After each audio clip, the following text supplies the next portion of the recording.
Hey guys, and welcome back to my channel. I hope you are well. I hope you're enjoying the new year so far. So this video is all about answering the call. And when I say the call, I'm not talking about a phone call. I'm talking a call to purpose, okay? So now I want to kind of get a bit spiritual, right? So when I was younger, there was this Bible quote that I would hear all the time, and it was, "Many are called, but few are chosen." Okay. Many are called, but few are chosen. And I remember I went to like this conference when I was like 14, 13, and they were talking about it and they were like chanting it. And I'm not gonna lie, the music was great, but I didn't understand what they were saying. I didn't understand. The music was good. I was dancing. I was like, the message was funny at some points, but I didn't truly understand. And if I'm honest, I thought it was all about the rapture. I thought, oh my goodness, few people are going to be called up and the rest of us are going to be left behind. Oh my goodness. But it wasn't until I got older I understood what it means, and I actually had to experience it as well. So the quote in the scripture really means that we're all called to something. Many are called, and let's just say there is a field in nursing. Many people are called to be a nurse, right?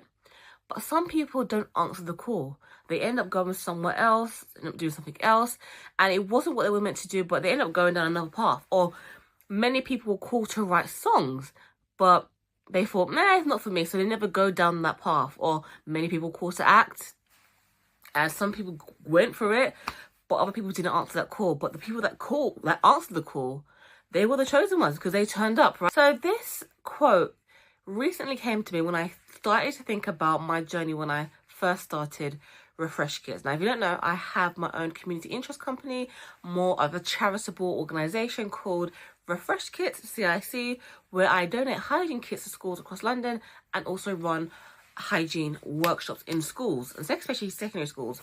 And this journey nearly didn't happen. So I had the idea in 2022, but I launched it in 2023.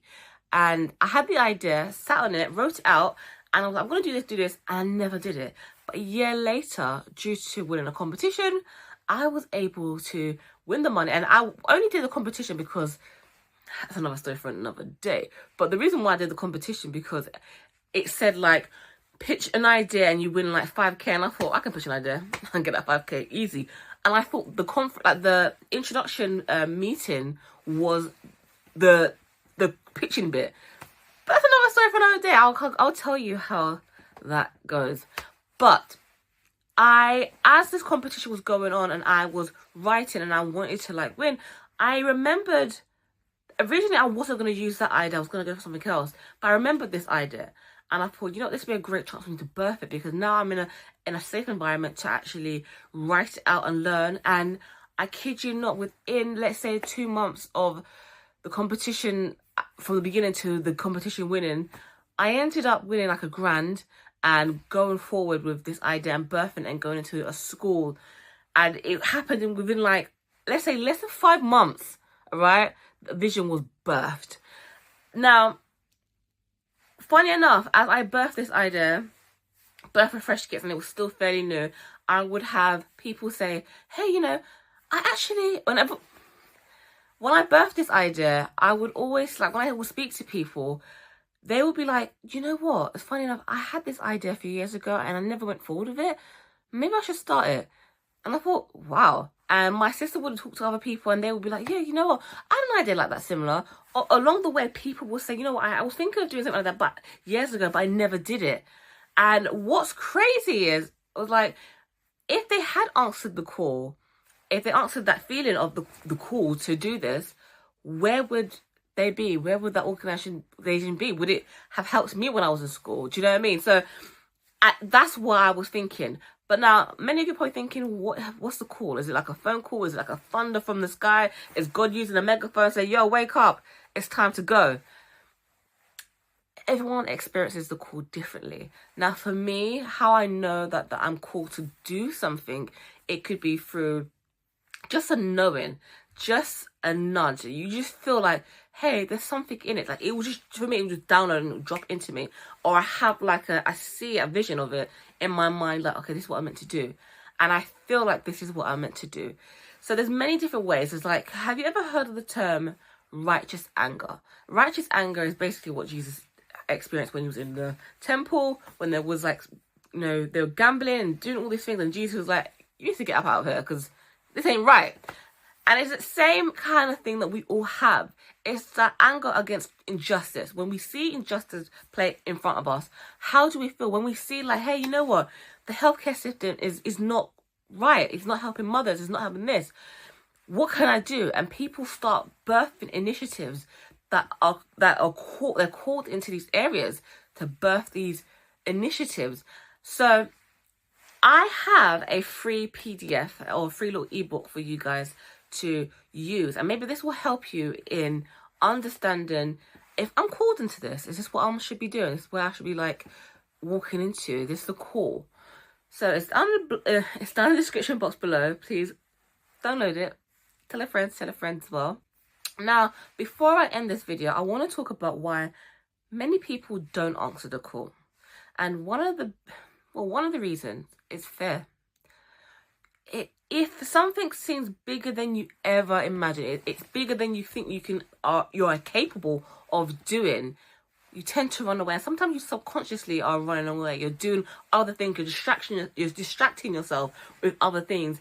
And instead of facing this, you run the opposite way. Trust me, I know. I've been there, and it's something I'm still working on, right? Another thing that could stop you from answering the call is finances. Let's face it. You want to be an actress. You want to do something, but it's hard to just quit your job because you got to pay bills. You got to do all these things. I understand. So these are some of the ways that people avoid the call, avoid going forward. And also, I think one big thing as well is not seeing it done before. Now, I had never heard of the term hygiene poverty in my life. But once I had that encounter with these young girls and I wanted to start like this initiative, I did some research and I came across the term hygiene poverty and found that there were and realized that there were other organizations that were doing hygiene, like the hygiene bank was one of them. The beauty bank, you know, was another one that I found. I just couldn't find anything around my area. What I was doing was going into the school. So I just thought, you know what, that's my thing. Maybe I just need to just go into just do that. I've seen people do it. I've kind of seen how, like, you know, not works out, but I've seen it is possible to do, and you can do it. So I would say if you are dreading the call and you feel like I should be doing it, maybe research and glean from other people, learn from other people, see how, if it's done before, or if it's something similar, how is it done? Even message people, just say, hey, I'm thinking of doing this, I'm scared, but how can I go forward? Could you give me some tips and tricks? And people, you know, some people will reach out. Some people, they probably won't. But the people that do, follow their advice. Hope you enjoyed this video, guys.